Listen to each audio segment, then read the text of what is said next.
Since the dawn of time, mankind has been captivated by the idea of extraterrestrial life. Children often look up at the night sky and fantasize about space travel and meeting aliens. Throughout history, there have been multiple claims from people all over the world about encountering and even being abducted by otherworldly creatures. In this video, we will explore the alien iceberg, beginning with the most popular and well-known theories, and ending with the more obscure and deeper theories and encounters. Join me as we deep dive into the extraterrestrial iceberg.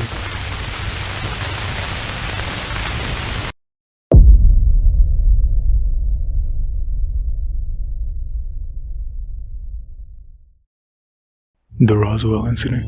You have probably heard of the Roswell Incident, as it is one of the most well-known and referenced instances of an alien encounter or sighting. The Roswell Incident happened in 1947, where the world believed a flying alien spacecraft had crashed near the town of Roswell in New Mexico. The U.S. Army publicized that they had retrieved possession of a flying disc, but quickly retracted the statement. The government later stated that it was simply a weather balloon that had crashed. Many conspiracy theorists believed that they were covering the existence of aliens and even reverse engineered the spacecraft.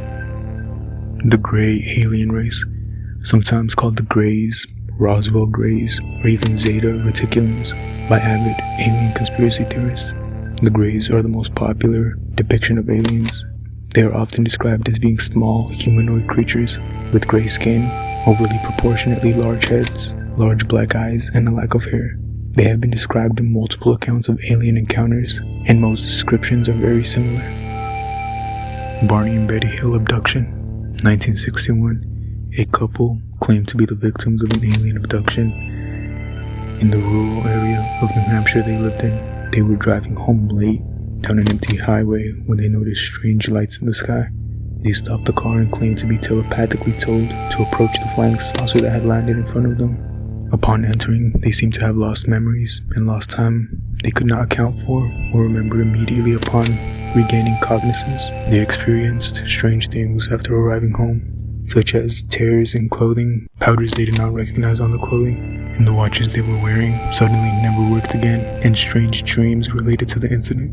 An interesting point is that during hypnosis sessions to try and help the couple move past the incident, they remembered being shown a map of a star where the aliens claimed to be from, and upon further examination by researchers, it turned out to be a very real celestial body named Zeta Reticuli by researchers. Area 51, a highly secret U.S. Air Force installation in Nevada. Area 51 is a subject of many conspiracy theories. Some believe it houses aliens that work with the government to give information and scientific breakthrough. Others believe the government has alien technology and is keeping it hidden. Many also claim to see UFOs and strange lights in the sky around Area 51, although the Air Force claims to use the installation for testing and developing experimental weapons and aircraft. The reptilians, also known as draconians, saurians, reptoids, or lizard people. The reptilians are believed to be an alien race with a goal to enslave the human race. The theory was promoted by a man named David Icke, who claimed the reptilians have been on Earth for centuries and blend into society with the power to shapeshift and take on human form. The theory states that reptilians drink human blood and strive to gain political power or media influence to manipulate the human race.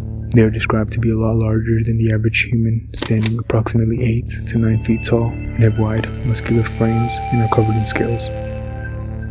Medical experimentation aboard UFOs. Many abduction stories claim to involve some sort of experimentation on humans by aliens. The purpose of this is unknown and varies widely. Some claim to be examined or observed in a scientific manner, while other stories claim to be actually experimented on via surgeries, probing, having objects or devices surgically inserted. Stories also vary widely when it comes to the process, if they were conscious or unconscious and understood the aliens or did not understand them. The Nordics. The Nordic aliens are believed to be a race of aliens from the Pleiades star cluster. Descriptions of them describe them as resembling Nordic Scandinavian humans, being tall in stature, fair-skinned, with blonde hair and blue eyes. Pretty much all encounters or claims of encounters with Nordic aliens describe them as peaceful, physically attractive, and having planet Earth's best interest in mind. They are believed to have magical powers, to communicate telepathically, and apparently warned people they encounter about the dangers of nuclear weapons. Reports of them were more frequent during the mid-1900s, but have since become less and less reported. Mothman and Chupacabra are pets. Mothman and Chupacabra are believed by some to be alien pets. Both are cryptids, which are rare creatures claimed to exist, but not proven. Some believe that they are actually real. An explanation for their bizarre behavior and never being found is that they belong to aliens passing by Earth and are let out to play and or feed. Project Blue Book. Project Blue Book is a study of UFOs done by the U.S. Air Force for nearly 2 decades, starting in 1952 and being terminated in 1961. The purpose was to investigate reports of UFOs and determine if they were a threat to national security. The project collected over 12,000 reports of UFOs and ruled the vast majority as mistaken for natural phenomena. The project did not discover aliens, but they wouldn't say if they did. World War II German UFOs and Foo Fighters. Foo Fighters was a term used by Allied troops in the sky to report unidentifiable objects while flying, which becomes more interesting when you dive into the theory surrounding Hitler and his obsession with religion and aliens during his reign in World War II. There are many theories that claim Hitler was communicating with some extraterrestrial beings or spirits that gave him the science to develop flying saucers for his army and inspired him to try exploring Antarctica. Some believe he knew of secret bases in Antarctica. Earth is a zoo. The zoological theory believes that alien races are well aware of mankind and choose not to directly contact us or make themselves known. Some believers in this theory state that aliens even observe humans for entertainment or have observed mankind long enough and have decided that mankind is not sophisticated enough to be contacted for any meaningful reason.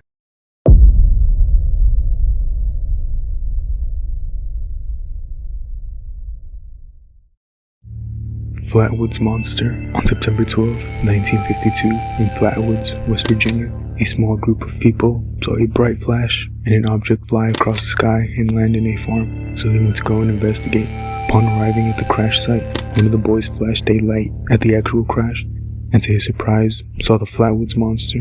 The Flatwoods Monster is described as a 10-foot tall creature with a blood-red face and small claw-like hands and a large spade-like hood surrounding its head. Upon being discovered, the Flatwoods Monster apparently hissed and glided towards the group, causing them to run away. Investigations of the area after revealed skid marks and a gummy-like substance scattered around the crash, along with a foul, pungent odor in the air. But the cover-up for the incident was a lazy combination of an owl, a meteor, and hazard lights. Real Men in Black. Men in Black is a term used to define men who reportedly visit UFO witnesses and alien researchers and question, interrogate, harass, and even assassinate witnesses to keep them silent or prevent them from spreading information. They are often described as appearing human, dressed in black suits, and sometimes wearing hats or glasses to cover sunken eye sockets. Some reports of Men in Black, however, claim that they have otherworldly abilities, such as floating and telepathy. All reports usually state that Men in Black have a very threatening and intimidating aura to them. Albert K. Bender's Men in Black visit. Albert was an avid UFO enthusiast and was fascinated by the idea of extraterrestrials, so much so that he was involved in research and even founded the International Flying Saucer Bureau. Albert reportedly was visited by 3 Men in Black suits because he had discovered the truth about a UFO cover-up and was planning to reveal the truth. Albert was apparently threatened and told not to release his publication. Albert never released the publication and soon after dissolved the IFSB. Alien Pancakes. In rural Wisconsin in 1961, a man named Joe Simonson was having breakfast when he heard a loud noise outside. He went outside and saw a flying saucer parked in his lawn. He went to investigate, and inside the saucer were 3 aliens who handed him an empty container which Joe took and filled with water and returned to them. Apparently when he returned with the water, the aliens had began making pancakes on an appliance in their spaceship and offered him 3 as a thank you. Joe exited the spaceship and the flying saucer headed south. Joe said the pancake he tried tasted like cardboard and gave the rest to a UFO researcher. Falcon Lake Incident. May 1967, a man named Steve Michalak would travel to Falcon Lake in Canada to pan for precious metals in the water. On one fateful day, he noticed a flock of geese be visibly spooked and went to investigate. Steve saw two objects hovering over the ground about 55 yards away from him, emitting a reddish glow. He described them as cigar-shaped, but one of the objects landed and took on a disc shape. Steve took a quick sketch of the objects and headed over to investigate. Once he got closer, he noticed that the objects appeared to be hot stainless steel. He called out, attempting to help downed pilots, which he assumed were humans in experimental aircraft. He heard a muffled conversation he could not make out due to the noise of the aircraft, but after no response, Steve actually reached out to touch the disc and had the fingertips of his gloves melted off. The disc rotated and pointed what apparently was an exhaust valve at Steve and blasted him with gas and took off in the opposite direction. Steve was knocked to the ground and ripped off his clothes since they were now on fire. Later medical attention revealed that Steve's burns from the exhaust appeared to be radiation poisoning and caused multiple health problems for him until his death. Canola Humanoid. The Canola Humanoid was an alien encounter spotted 2 different times in the Canola area in Finland. The first time was on February 2nd, 1971, where 2 women driving down a rural road in Finland noticed a light flash behind their car. The 2 women slowed down and noticed there was a figure pacing beside the car and eventually crossed in front of the car and went into the woods. The creature moved by taking small hops. The 2 women described the creature as a small humanoid wearing a greenish-brown suit with a faceplate, closely resembling a scuba diver. The humanoid was about 3 feet tall. The second instance was on February 5th, 1971, where 2 men working in a remote part of the forest as lumberjacks noticed a flying saucer-shaped object parked on a tree branch. The 2 men observed the saucer and saw the exact same humanoid figure leave the saucer. One of the men tried to capture the humanoid, but was severely burned by touching the humanoid's suit. Injured cold. The grinning man from Ganymede. On November 2nd, 1966, a man named Woodrow Derenberger was forced to stop his car on a highway in West Virginia driving back home. The road was blocked by a large gray object. Upon stopping, a man exited the object and approached Woodrow's car. Woodrow described the man as a tan man with a full head of hair and strange body language. He would not stop smiling. The man said he means no harm to Woodrow and introduced himself as Injured Cold and said he would return to Woodrow. Over the next few days, people observed UFOs and lights in the sky. Woodrow claimed to have been contacted telepathically by Injured. Injured went on to explain to Woodrow that he was from the Lanulos planet in the Ganymede star cluster.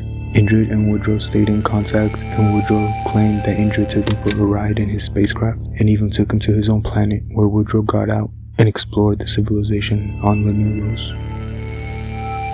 Domston Blobs. The Domston Blobs encounter is one of the most well-known alien encounters in Domston, Sweden, where 2 men leaving work were attacked and attempted to be abducted by 4 shapeless beings that exited from a flying saucer. The beings were described by the men as small gray creatures who lacked extremities, could move very quickly. The 2 men fought back against the blobs, and to their surprise, their attacks on the blobs had no effect. Their hands sunk into the blobs like gelatin. The blobs were also able to move incredibly fast against their attacks, almost as if they could read their minds and predict their attacks. A nearby car horn went off and scared the blobs away, where they returned to their spacecraft and fled the scene. Falkville Metal Man. October 17th, 1973, in Falkville, Alabama, a man called the police about a UFO in his field. Police Chief Greenhaw raced to the farmhouse to see the supposed UFO, but instead of a spaceship, he was met with the Falkville Metal Man. The alien was in a suit made of metal, which under the sun shined bright and appeared as smooth as glass. The top of the Metal Man's head housed what appeared to be an antenna. The Metal Man moved in a way that was very childlike, and he even described it as monkey-like, but at the same time, robotic and mechanical. Greenhaw ran back to his car to try and get his camera to photograph the Metal Man, but noticed the Metal Man was running away, and apparently the Metal Man leaped and bounded insanely fast, faster than anything human. Greenhaw attempted to follow the Metal Man in his car, but he could not keep up and crashed into a ditch. The Metal Man was never seen again. Jerry Myers encounter. Jerry was a police officer in a small town in Florida. Jerry would often go to a special spot on the beach to unwind after a long shift. On one particular night, as Jerry was walking to his spot, he heard humming, but continued walking. The humming grew louder and louder, and he began to make out a figure floating over the water.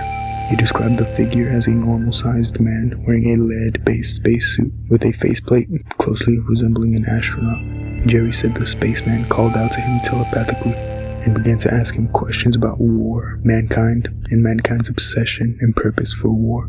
Jerry was a Vietnam War vet and also claimed the spaceman was somehow able to peer into his memories and mind and was almost looking through his memories like a book.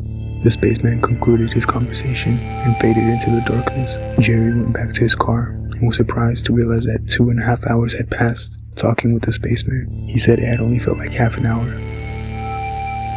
The Allagash abductions. 4 men were camping in the Allagash wilderness in the state of Maine. One night, the 4 men were night fishing on a lake when they noticed a large, bright light following them.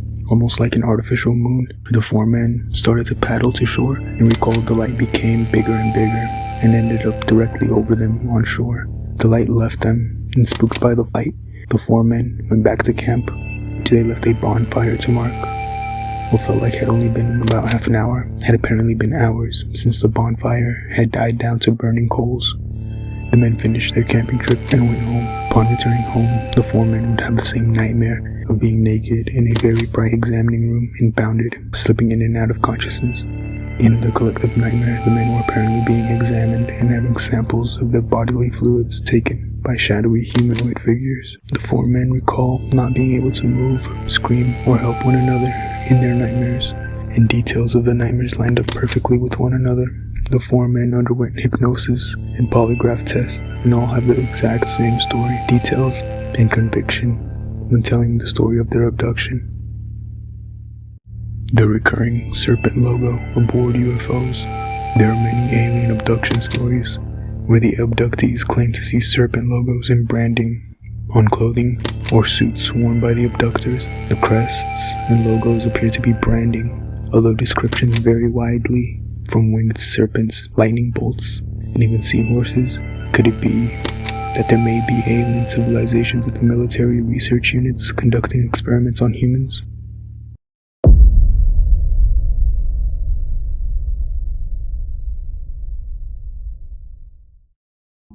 I am All Colors Sam. May 1973, at a vacation site at Lake Common in the UK. 2 boys exploring the area heard an ambulance-like sound and decided to investigate. Crossing a bridge and entering the woods, the boys met a being they described as a cross between a clown, robot, and an alien. He spoke to the children for a short while and said the phrase, "I am All Colors Sam," to introduce himself. The children left, but the creature was never seen again. A more detailed description of the clown by the boys stated that it appeared more robot-like and had the face of a clown crudely painted on, and a head so round and over-proportionately big for his frame that it seemed like a helmet. His hands, apparently wearing gloves, which were manufactured for 3 long fingers on both hands. The clown also held a microphone system which the clown spoke into. The clown told the children that it was actually very afraid of humans and would not be able to defend itself if attacked. The children asked the clown if it was human, and it replied, "No." Then the children asked if it was a ghost, and the clown replied, "Well, not really, but I am, in an odd sort of way." Via Santina Aliens. August 14th, 1947, an unnamed painter in the Via Santina commune in Italy was painting outside when he noticed a 30-foot wide disc floating in the sky. He gestured over to the ship, but the occupants of the disc must have seen this as an aggression, since a misty vapor was projected towards his direction and knocked the painter on his back. The disc landed on a clearing, and 2 aliens exited the disc and approached him. The artist, dazed and confused and trying to stay conscious, said they stopped and looked at him, looked at his easel and examined his painting. Then they returned to their spacecraft and left, never to be seen again. The artist described the aliens as both being around 3 feet tall, and they wore dark blue coveralls with a red collar. The aliens had green skin, large eyes, and large noses. Each hand was made up of 8 claw-like fingers, with 4 fingers on each opposing side, like how humans' thumbs oppose. Also, October 25th, 1974, a man named Carl Higden went elk hunting in Medicine Bow National Forest in Wyoming. When he went into the woods and spotted an elk, Carl took aim and fired at the elk, but watched the bullet slowly descend to the ground as if defying gravity. He was then approached by a being who introduced himself as also one. Carl's described the being as being a tall humanoid, standing well over 6 feet, with spiky hair and antenna-like extremities on his head. Also had 3 large teeth, small eyes, no ears, and no hands. On his right arm, he had a large spike. Also was dressed in a wetsuit and offered Carl a food pill, and briefly conversed with Carl before transporting him to another world. Upon being returned to Earth, Carl was transported to his car and alerted the police, but no evidence remained. Later investigation of Carl afterwards revealed that scars he had on his lungs from a previous surgery had been healed away completely. Aliens are not in our physical dimension. There is a belief that aliens will be difficult to contact and find because aliens do not exist in our physical dimension for long. The belief states that aliens have the power to travel in and out of different dimensions based on their sophistication and species. Aliens are believed to be multidimensional beings, and if they are in our physical dimension, then they are probably advanced enough to travel an unimaginable distance through space, and are in parts of the universe mankind does not even know about, even with modern technology. The Filiberto Cardenas abduction. Filiberto was driving down a dirt road with his friend and his friend's wife and kid when their car suddenly died. Filiberto and his friend got out to investigate under the hood, and suddenly they both felt paralyzed. Unable to move, Filiberto starts levitating and is taken into a UFO. The friend started a police report and contacted Filiberto's wife, but just 2 hours later, Filiberto was found dazed and confused on the side of a highway. Through hypnosis sessions, Filiberto begins to remember what happened. He claims that he was taken aboard a spaceship where humanoid figures had devices to speak to him in his native Spanish language. He said that he was being moved around different rooms with automated devices and processes running experiments on him, until he was taken to a room where the leader of these humanoids explained to him that he was merely chosen at random to be examined and telepathically projected knowledge into Filiberto's mind about Earth and upcoming events. He was then put on a smaller ship and caught glimpses of the terrain they were traveling and recalls seeing a coast and going underwater into the ocean. Filiberto claims the underwater vessel went to a tunnel and emerged in a hangar that was completely dry. The hangar was connected to an underwater community of aliens, and he was guided by another human who told Filiberto that he had worked with the aliens for a very long time. Filiberto was then put on another spaceship and dropped off at the Miami Trail. Later medical exams revealed that Filiberto had developed several unexplained health conditions. He also claimed to see multiple logos and depictions of serpents on objects, clothing, and walls throughout his journey, related to a segment earlier in the video about serpent symbolism being seen in abductions. UFOs and aliens are underwater. Related to the previous segment, there is a whole theory based on the ocean. The theory states that UFOs do not always come from space, and they may actually come from the ocean. Some believe that the ocean houses alien bases or portals to different parts of space. Retired Rear Admiral Tim Gallaudet claims to have proof about this and stated that UFOs have been seen entering the ocean at high speeds without disturbing the surface or causing a splash and leaving behind no wreckage. Fairies, elves, and Magonia. This theory can be explained by beliefs presented in a book called Passport to Magonia, written by Jacques Valles. The book dives into alien encounters, theories, and folklore from the mid-1800s to the mid-1900s. The book's overarching theme is that Earth has actually been visited for thousands of years by extraterrestrials and advanced civilizations. The book also has a theory that some alien races visited specific regions, specific time periods, and that folklore for those regions is actually real, but will never be proved because the aliens have stopped visiting completely. For example, fairy and elf folklore in Ireland is believed to be the work of an alien race that visited the region and performed miracles but has ceased to visit. Healing UFOs. This segment is based on the fact that some people who claim to have been abducted magically were cured of disease and medical ailments that seem to have no cure or would be very difficult to heal from. The opposite is also true, where some abductees claim to develop medical ailments they did not have prior to abduction, but those seem to be side effects and not maliciously given to them. Lonnie Zamora sighting. April 24th, 1964, a police officer named Lonnie in New Mexico was pursuing a car attempting to evade arrest. While pursuing the car, Lonnie heard a very loud boom sound, Lonnie decided to quit pursuing the original car and decided to investigate the boom. Because it was so loud, he imagined that it was the use of dynamite or some other very strong explosive. Lonnie called into dispatch and alerted his command of the boom and requested backup. While driving near the area he assumed the explosion came from, Lonnie spotted a large, shiny object in the desert brush, about 150 yards away from the road. Lonnie observed the object, assuming it was an abandoned ship or an overturned car, but he didn't believe it. He observed 2 small adults or large children standing near the objects, dressed in white suits. The 2 beings entered the vessel and shot out blue and orange flames and flew away. Going back later to the exact spot, some of the brush was unusually burned, fitting Lonnie's description. Cisco Grove Robots.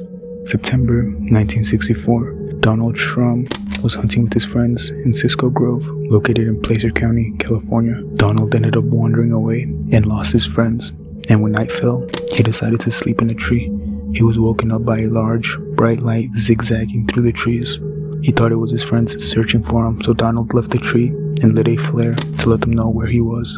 Unfortunately, a flying saucer landed, and multiple 4-foot metallic robots exited the spaceship and assaulted and paralyzed Donald. Another hunter, who had become lost in the woods, also backed Donald's claims of seeing a large light zigzagging through the trees. Donald was the only one who claimed to see the robots though. Donald was found alive, hung from his belt on a tree branch, and later studies revealed that he had radiation poisoning from the encounter.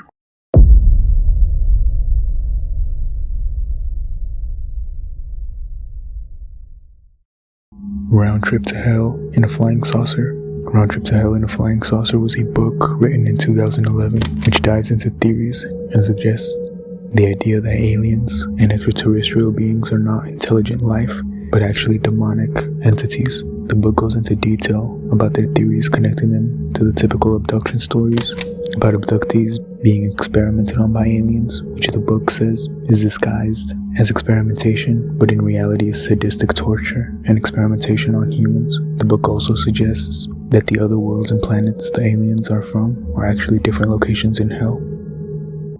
Ryy Carjackers. Ryy Carjackers were a one-time instance in Ryy, Idaho in 1967. 2 friends were driving back home after a night of drinking when their car was stopped by a flying saucer in the middle of the road. The driver of the car exited to see what was happening, and just as he was walking up to the saucer, a door opened on the spacecraft and a small green humanoid figure descended from the ship, gliding towards the driver's seat of the car. The creature managed to get in the driver's seat and somehow drove the car into a nearby field where he chose to stop driving and return to his ship. Once he returned to his ship, the flying saucer took off into the night sky. The humanoid was described as a small, goblin-looking creature with scarred and wrinkly skin. That same night, a local farmer reported a UFO zigzagging through the sky, and another reported a very similar instance where he was stopped in the road by a flying saucer and had a small humanoid attempt to enter his car.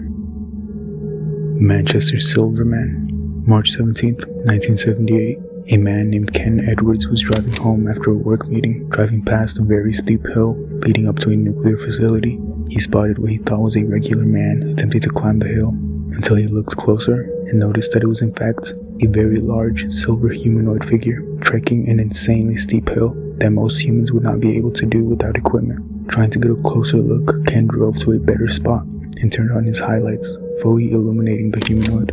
Ken described the humanoid as standing over 7 feet tall and having a dull silver metallic coating all over his body, and appeared to wear a black mask with glowing eyes. Its arms were apparently very thin and not attached at the shoulders, but instead were attached directly onto his chest, like a T-Rex. Upon being illuminated, the Silverman was alarmed and shot lasers from his eyes into Ken's car, which caused him to become dizzy and lose the sense of time. Pennsylvania Lobster Thing.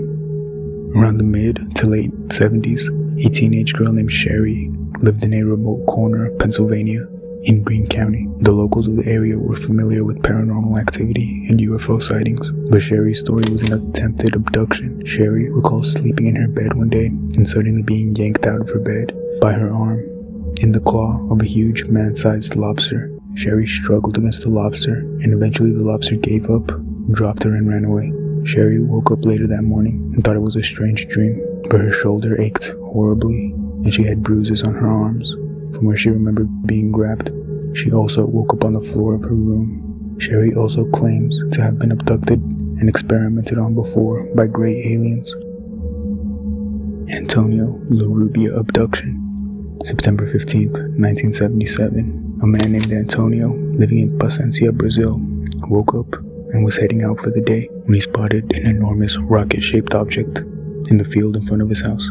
Unlike many other alien stories, Antonio had no intention to investigate, and he turned around and ran away, trying to get as far away as possible from the rocket.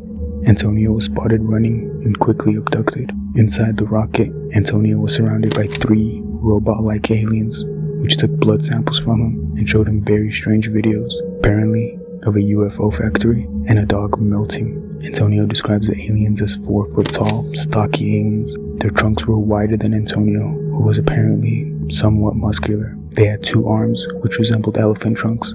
The heads of the aliens were American football shaped and had a ring of blue eyes around the center.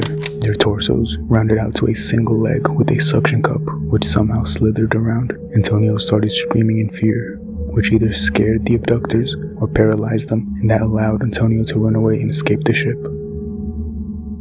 Native American Star People. There is a belief that aliens have communicated and visited Native American tribes for centuries, so much so that certain tribes have space travel and exploration woven into their life cycle, where they believe the spirit travels through specific locations in the galaxy upon birth and death. There are also numerous reports of consistent UFO activity near certain Native American reservations, so much so that it is almost guaranteed to see UFO activity at certain locations at a certain time near a reservation. Bigfoot, Native Americans, and UFOs. Building off of the last segment, there are some theories that believe Native American tribes were well aware of the existence of Bigfoot and claim that he was a sort of ambassador for Native American tribes and alien civilizations they communicated with. Some tribes describe Bigfoot as a brute and dangerous, while others describe him as helpful, peaceful, and an ally. Bigfoot sightings were also a lot more prevalent during the colonization of the Americas. This would also explain how some Bigfoot hunters claim to run into literal dead ends where Big footprints seem to end abruptly in open clearings, adding to the theory that Bigfoot is an alien and simply returns to his ship after finishing his business. This theory also adds some validity to the belief of large ape-like creatures being seen in remote parts of the globe and never being found or captured, like the Yeti and Bigfoot. Tusumbia Space Penguins. February 14th, 1967. On a cold winter morning in Tusumbia, Missouri, a farmer named Claude Edwards went out to feed his cows for the morning. Claude was a no-nonsense kind of guy, having no patience or time for ghosts or alien stories. Until that morning, walking out to his barn, he noticed all of his cows in the field were staring in the same direction. He went over to investigate and saw a large, grayish-green mushroom in the distance, which he would later realize is the spacecraft for the visitors he had. Edwards went over to investigate in a fury, thinking he had trespassers, and he had no tolerance for trespassers or for games. About 15 feet away from the ship, he was stopped by an invisible force that he described as a force field. And by this point, he was close enough to see the inhabitants of the ship, which he described as multiple 3-foot-tall penguin-like creatures scurrying around the bottom of the ship. He said that they were green and grayish, matching the color of the ship, and had large, wide-set eyes, and would appear to be either breathing masks or snouts. Edwards backed up from the force field and threw a rock at the ship, which stopped suddenly in the air and dropped down. He then picked up another rock and threw it even harder, which skipped in midair the same way a rock skips off water. The penguins all got spooked and ran back into the ship, which rocked back and forth, and eventually slowly began levitating and flew off. Edwards' story was not published or told until his death, since he did not want to be ridiculed or want any publicity or attention from it. Kofu Fanged Humanoid. February 23rd, 1975, in Kofu, Japan, 2 boys were playing outside one evening when they noticed bright lights coming from a nearby vineyard. They went to investigate and saw a flying saucer. As they approached the vessel, a door opened and a set of stairs emerged, and a creature followed. The boys described the creature as a 4-foot-tall, brown and wrinkly humanoid with large, bat-like ears. The creature had no eyes and had 3 large fangs that appeared to be metallic. The creature approached one of the boys and patted his shoulders and attempted to communicate in what was probably echolocation by clicking his fangs together or making strange noises, which the boys describe as playing audio backwards. Upon touching the boy, maybe out of fear or to paralyze him, the boy fainted and the Kofu humanoid returned to his ship and left. Old SE Brook Blockheads, December 16, 1957. A retired school teacher in Old Saybrook, Connecticut, was woken up by flashing lights. She looked out her window and saw a large spacecraft with windows. With windows she could see through in her yard. Looking into the vessel, she saw two figures, which she described as featureless, rubbery blobs with nubs as arms in the vessel. The figures had transparent blocks as heads, with bright red cores in the center of the blocks. The window she was observing the creatures through suddenly closed, and the vessel began floating and seemed to fly around confusingly before shooting straight up into the sky.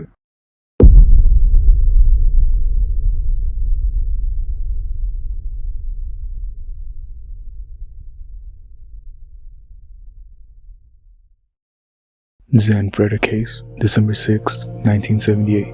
A man named Pierre Zanfra was on patrol as a night watchman at an Italian villa named Casa Nostra. Making his way to the backyard of the villa, he noticed a large red oval about 33 feet in diameter. Upon seeing this, he called in over his walkie to his supervisor, letting him know something was going on. Zanfra turned around and was leaving the area when he turned and faced 3 10-foot tall beings staring down at him. Still on a radio transmission, Zanfra began screaming and shocked his supervisor, who asked Zanfra if he was being attacked by men, to which Zanfra replied, "No, they are not men." The radio transmission ended. Zanfra was later found unconscious and in a state of shock by the other night watchman. Zanfra had no recollection of what happened, but hypnosis sessions later helped him remember that he was taken to a bright room in the ship. But even with hypnosis, he cannot remember fully what happened to him in that room, only that he was taken to it. Zanfra described the beings as being around 10 feet tall and being a dark green color with triangular yellow eyes that glow and having claws at their hands and feet. Their heads had thick red veins running across their forehead area, and the back of their heads were covered in large thorns. They apparently told Zanfra that they were from the 3rd galaxy.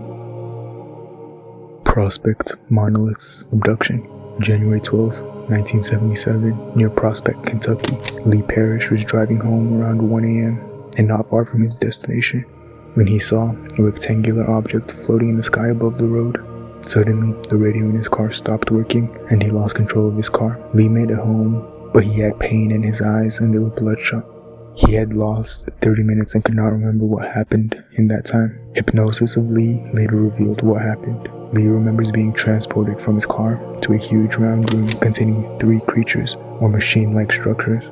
One was at least 20 feet tall and resembled a large black tombstone with a single arm. The second was a white, blockish being that stood about 6 feet tall and appeared to be the leader, with 2 arms and constantly emitted a sound similar to teeth being brushed. The last being was the smallest, and a red, rectangular being who appeared to be afraid of Lee. The red being approached Lee and touched the top of Lee's head, and he remembers feeling cold and as if he had just been examined. After the brief exchange, the red being hid behind the white being, and the white being and the red being both moved behind the black being, and the black tombstone creature began to back away, and suddenly Lee was back in his car. Potosi Sheep Slayer. In early 1968, near Potosi, Bolivia, a woman named Valentina Flores was rounding up her sheep for the night, and she noticed a strange net covering one of the pens. She approached and saw what she thought was a short man slaughtering her sheep. She cried out and threw rocks, trying to stop him, but the humanoid reached for a remote control, which withdrew the net, and threw a metal hook he was using to slaughter and disembowel the sheep at Valentina. It did not fatally wound her, but strangely returned to his grasp like a boomerang. The humanoid put organs from the sheep, his remote, and his hook into a bag and flew off into the night.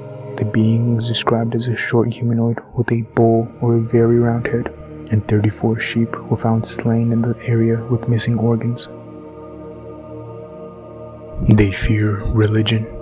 There are a very large number of abduction and encounter stories from all parts of the globe and all periods of time. Too many to cover in one video. One very interesting fact is that some people who have encountered aliens and felt fear begin to pray and call out to holy figures in their religion. Upon hearing prayers to holy figures, the abductors quickly halt their actions, and they are filled with fear or worry and abandon the human, or allow them to escape, paralyzed from fear.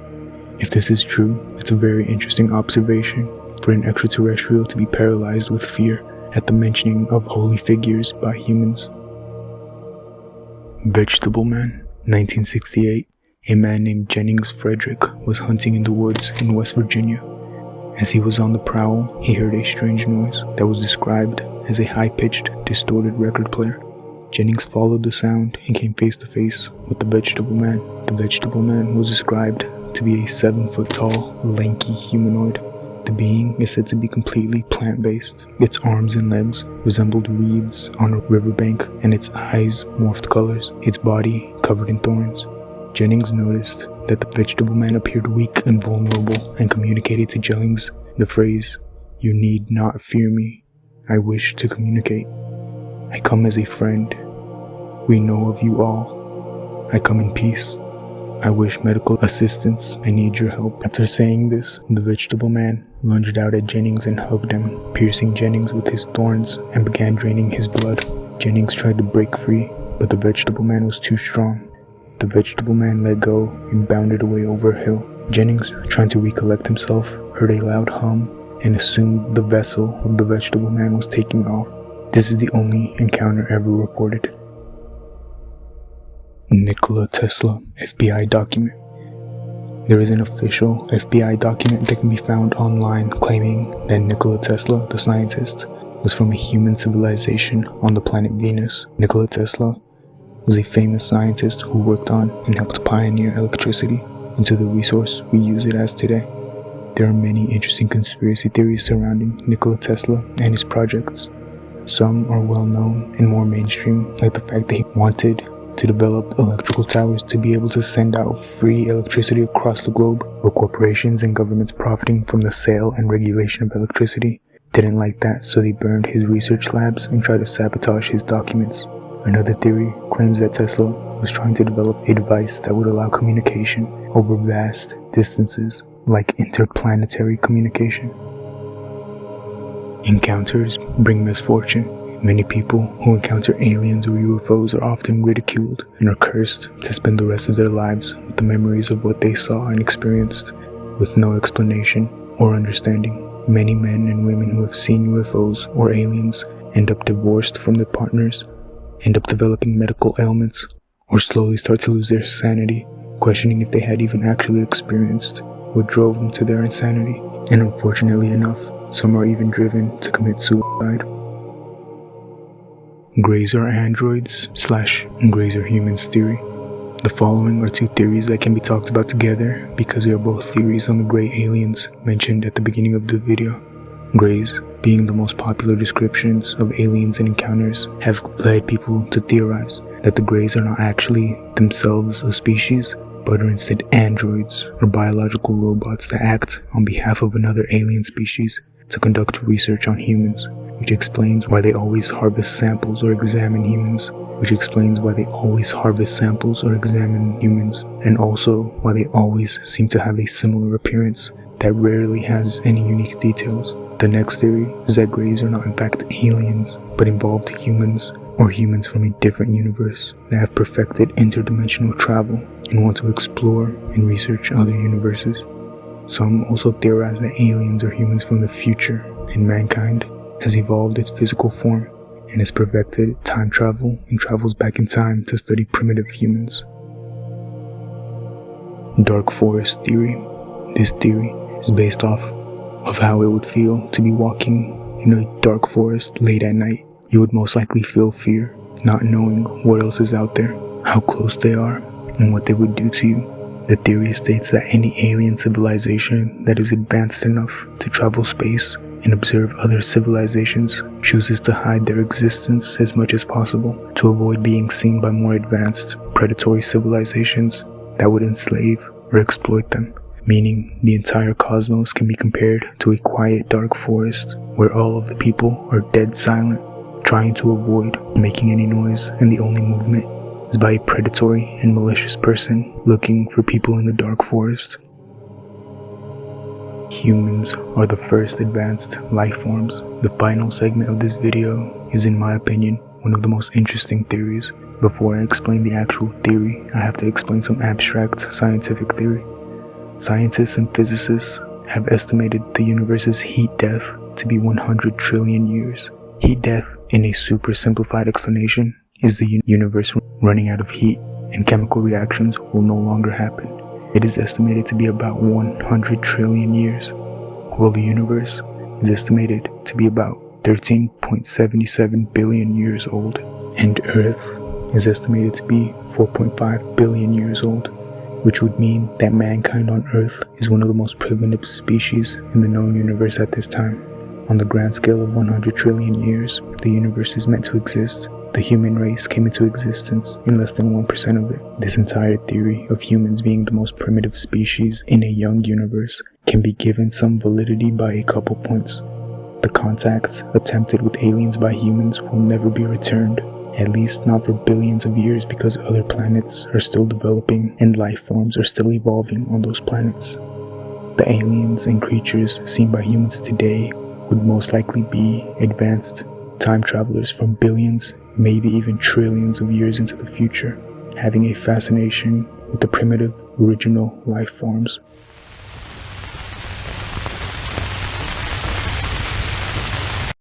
If you've watched this far, thank you. I appreciate your support and interest. Now that we are done with the iceberg, let me know what you think in the comments. Do you think aliens are real? Or some things too outlandish to seem true? Do you have your own alien encounter story? Thank you for watching.